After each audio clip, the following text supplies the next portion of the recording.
Hello friends, how are you? In last lecture we had discussed the activity 6.1, 6.2 and then the structure of stomata and then we had discussed the gas exchange in plants. Now today we have to discuss the next method, that is heterotrophic mode of nutrition.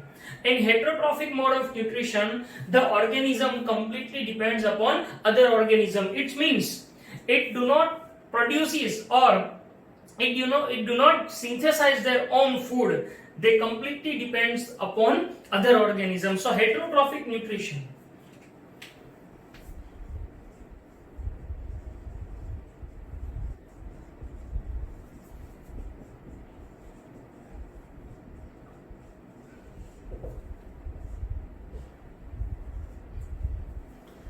As we know that each organism is adapted to its environment. The form of nutrition differs depending upon the type of food and the availability of food forms. Also, here it also depends upon how the organism intake the food. Means whether the food is stationary or mobile. Okay.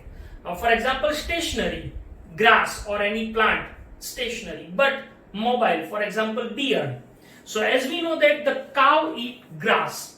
So for cow, the food is stationary, but lion eat deer. So for lion, the food is mobile. So that also these different methods differentiate the organisms depending on their methods. Also, as we here we know that there is a number of series or number of methods to get the nutrition, but here we have to discuss only three. You have to memorize that in lecture we discuss that or we draw the chart of the methods of nutrition: heterotrophic and autotrophic, and heterotrophic further divided into three parts: holozoic, saprophytic and parasitic. So here we have to discuss these all the methods. Okay, so first, each organism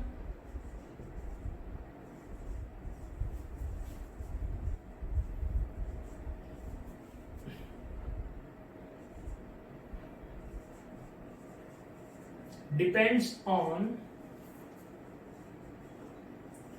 its environment, or we also said that adapted to its environment. Second point, the form of nutrition is differ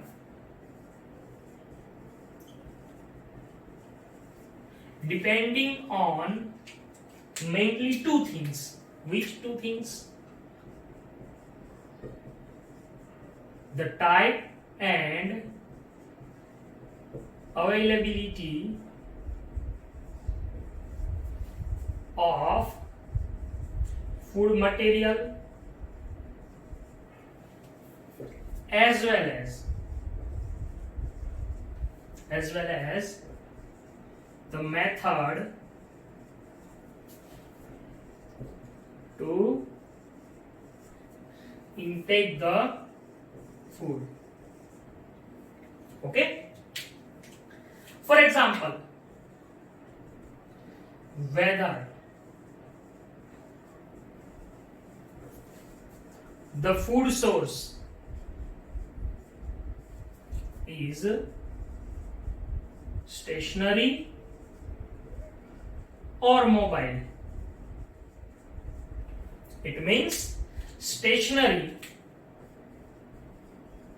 grass, and mobile, for example, deer. So now we know that the grass eaten by a cow and deer eaten by a lion. So for cow, the food is stationary, and for the lion, the food is mobile. So depending on them, lion and cow have different methods.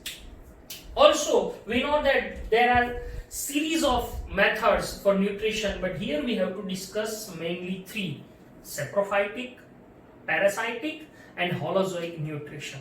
Okay, so first, saprophytic mode of nutrition.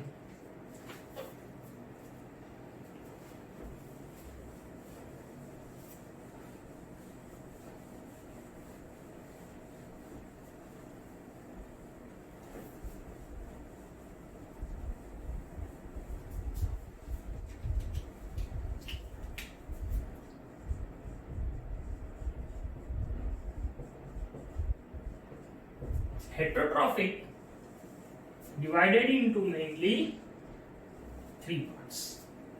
Okay, first,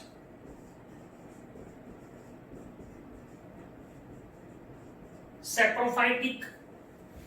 Second, we have to discuss holozoic, and third, we have to discuss parasitic. Okay. Now first, saprophytic mode of nutrition. The organisms which break down the food outside their body then absorb these from outside with the help of their cell wall, and then they get nutrition. This method is known as saprophytic mode of nutrition. Also, we can say that these type of organisms mostly depends on dead or decaying organisms, and then they absorb their food or nutrition by their body wall. For example, most of the fungi like mold, yeast, and mushrooms show this type of nutrition. So, saprophytic nutrition, the organism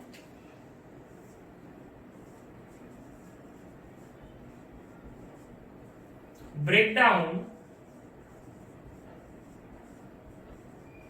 the food outside the body and then absorb it by their body wall. This method is known as saprophytic nutrition. For example, which organisms show? The fungi like molds, yeasts, and mushrooms show saprophytic mode of nutrition. Remember this. In these, the organism only use the dead or decaying parts of plants or animals. Now, holozoic mode of nutrition. In this method, the organism eat or take the whole or partially body of other organism, intake in the body and break down in his or her or its body, and then digestion takes place, then absorption takes place and get their nutrition. The process or this type of method is known as holozoic mode of nutrition. Here, in holozoic mode of nutrition, for example, if we see frog eat the insect, the whole body. Okay, if we take the example of lion eat only the meat of the organism, the remaining bodies part do not eat by the lion. So either the whole organism or the part of the organism eaten by other organism, and then they break down it in the body and then digest and absorb in the body. The whole process followed by the holozoic mode of nutrition. Again here we have to discuss that the holozoic mode of nutrition also, again, these type of organisms, according to their food habits, we differentiate them into three parts. First, herbivorous, carnivorous, and omnivorous. As we know that herbivorous, the organisms which only use the plant or plant products as their food, they are called herbivorous. carnivorous, they eat only the animals, and omnivorous, they can eat both plants and animals. So holozoic nutrition, the organism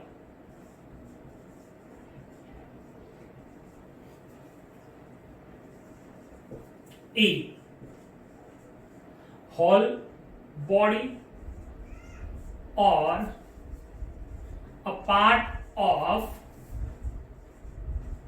other plants or animals, and then digestion and absorption takes place. This method is known as holozoic nutrition. Now, on the basis of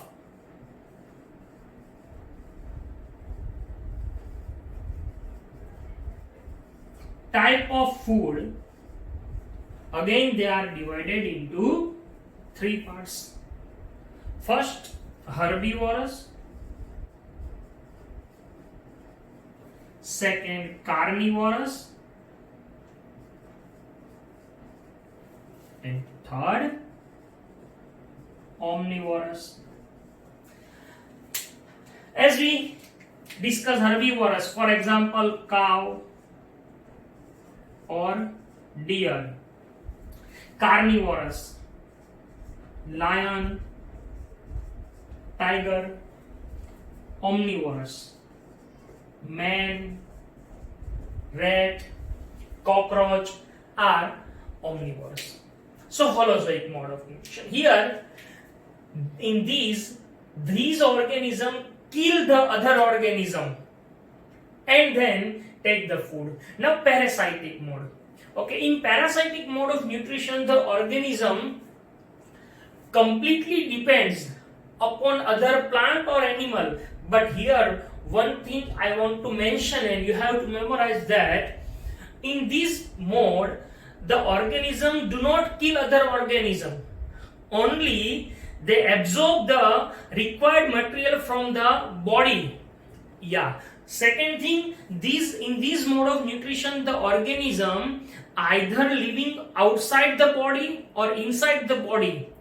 Now, here the parasite lives on or inside the other organism's body. The other organism is known as host, and the organism which get the nutrition is called parasite. So here two words we have to memorize: the host and parasite.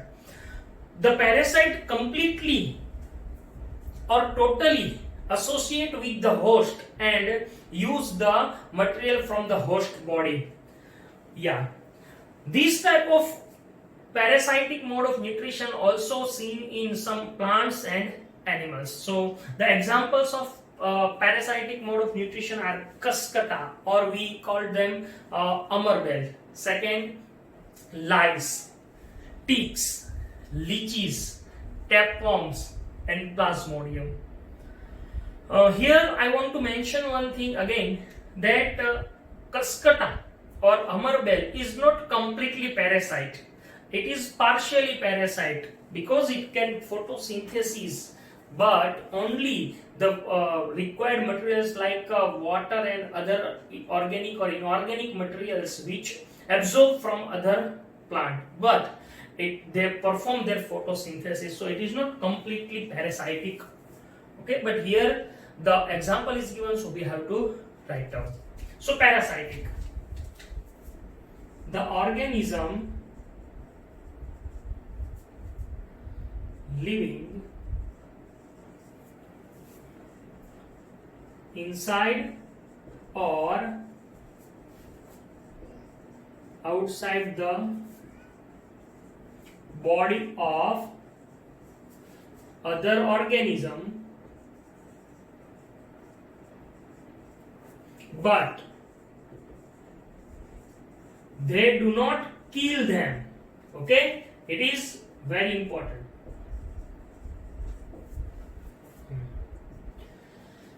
The organism which depends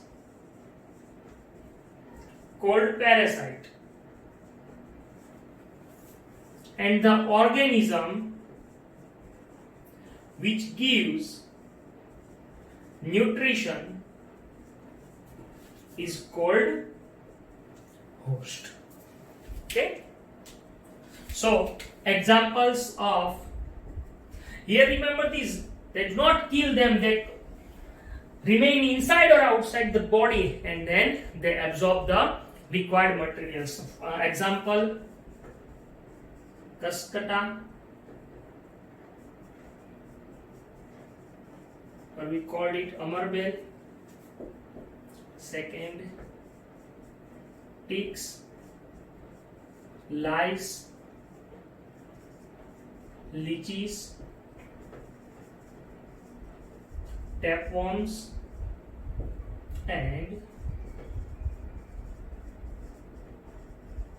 plasmodium. It is not given, but I mentioned it. So this is heterotrophic nutrition. Now from this topic, maybe one question asked that explain holozoic nutrition or explain parasitic, or give the difference between holozoic and parasitic, or saprophytic and parasitic. So these type of questions may be asked from this topic.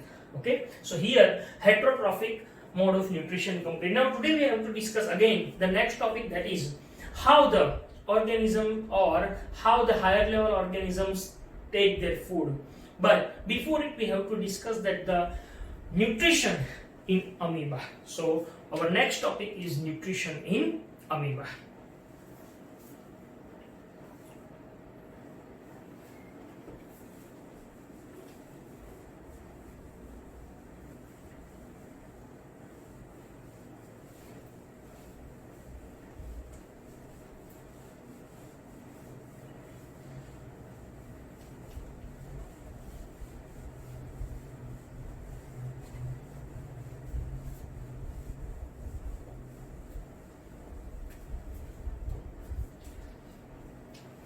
Nutrition in amoeba.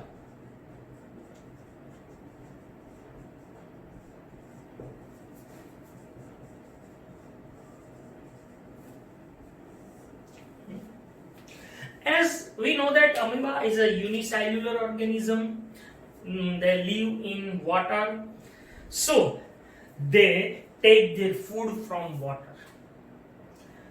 They follow different steps. So first of all, I make the list of these steps and then we discuss. The first step in nutrition in amoeba is ingestion. Ingestion of food material in the body. Second one is digestion. Third one is absorption.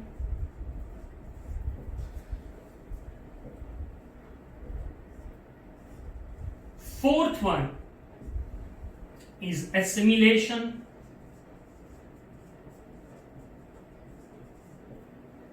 And the fifth one is egestion or excretion.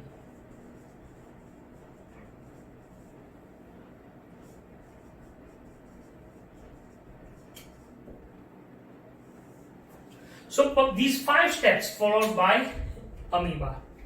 As we know that amoeba is a unicellular organism, so the whole process, intake the food, then absorption and digestion, and this whole process taken by only one cell. This method is also known as phagocytosis. It is also known as phagocytosis. Now, amoeba is a unicellular organism and also it is irregular in shape. There is no definite shape. So, here we have to draw the figure. It is amoeba. Okay. The amoeba lives in water. It is a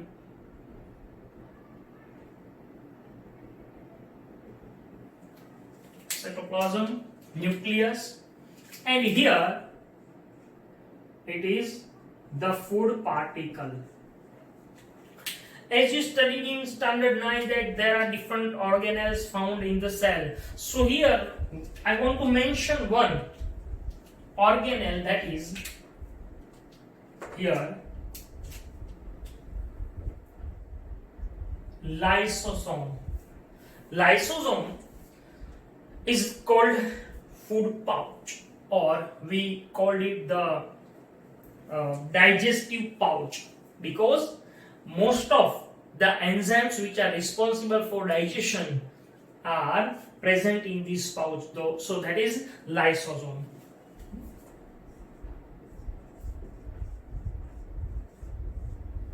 Okay, now see what happens. First of all, the food particles present here, so amoeba goes toward the food particles.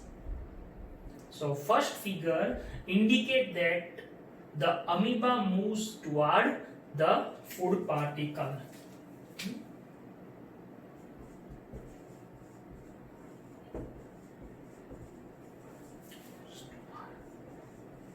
Food. Okay. Now what happens when amoeba reach to the food? Then it hasn't any organs like that, hands or legs. So what it do? It form the pseudopodia, or we called it false feet, and completely or partially, first of all, like that, cover the food material. It completely like that, with the help of pseudopodia, it completely cover the food material. This lysosome.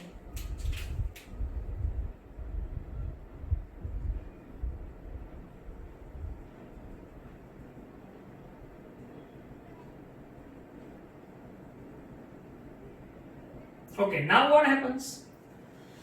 These finger-like projections are called pseudopodia, or we called it false feet.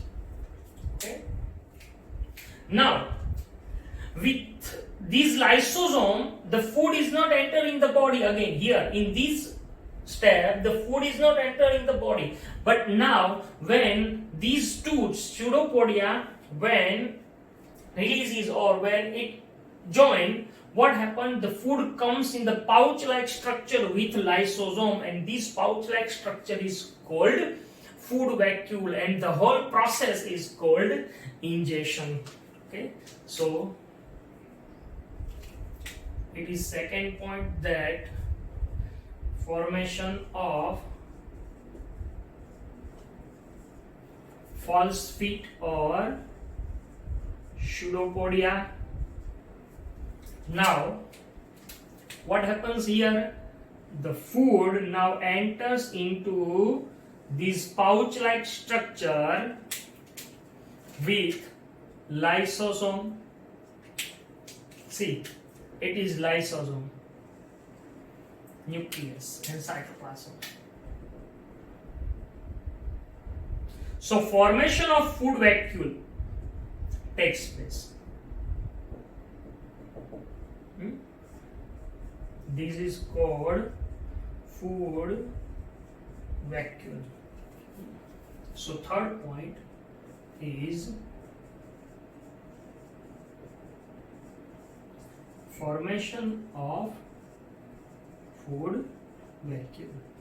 So this whole process is called ingestion. At this time the food comes inside the body.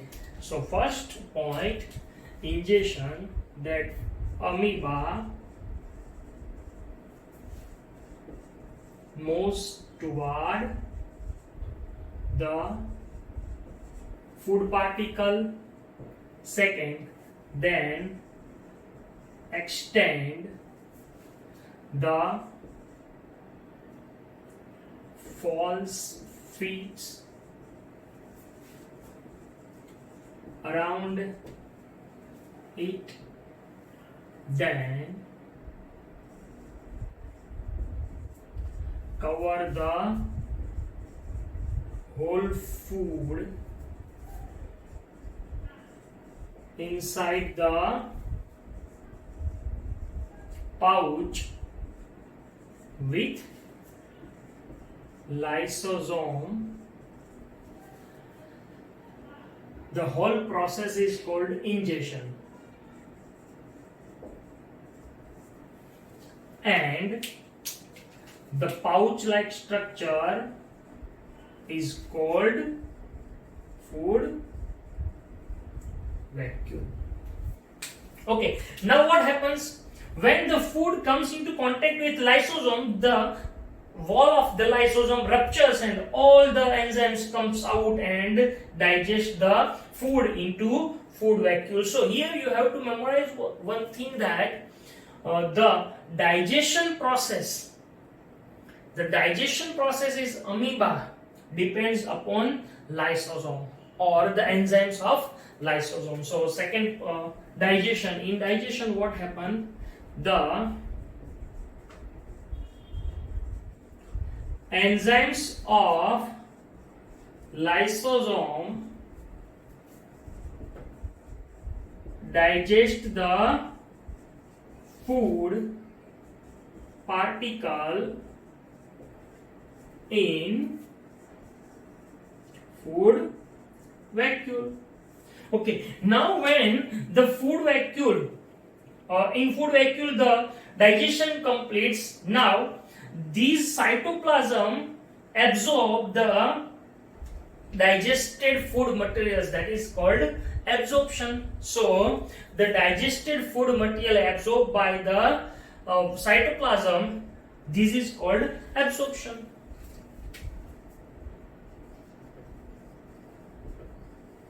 Digested food absorbed by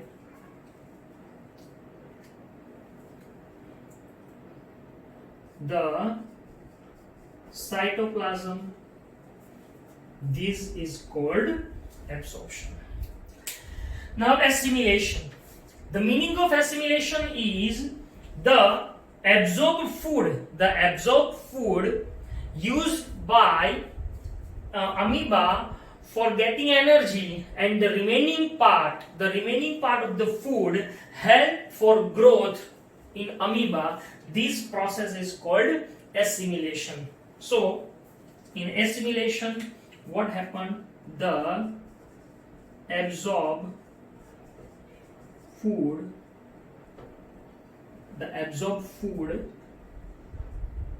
used by getting energy, and the remaining food for growth. This process is called assimilation. So here the figure we have to draw, that now the food completely comes into contact with cytoplasm. Here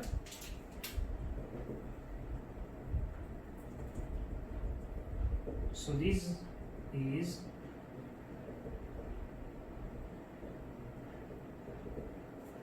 okay, fourth figure, that is absorption.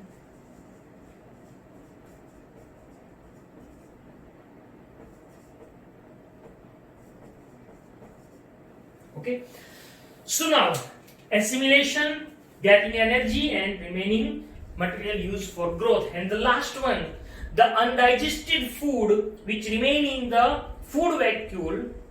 Now this food vacuole became contractile, and then this food vacuole ruptures when it comes near to the this outer membrane, means that is cell membrane, and then it ruptures, and the diffusion of the undigested material in the water. This figure is not given, but I draw it how it takes place. See, these For example, amoeba. Now it is contractile vacuole and the undigested food present in it. Now what happens? It comes firstly near the cell membrane and then rupture here. And when ruptures, what happens? The undigested food comes out and it diffuses in the water. So undigested food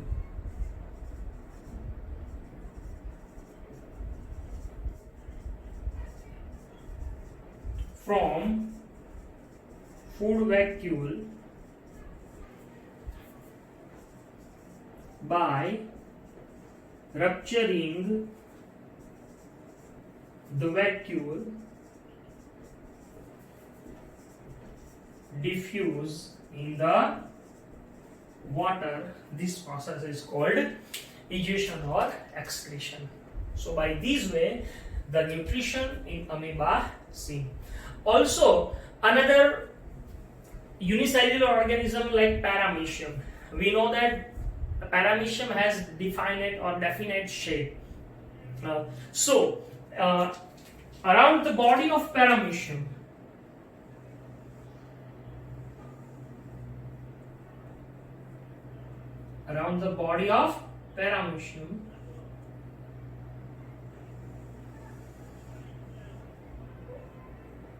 like that.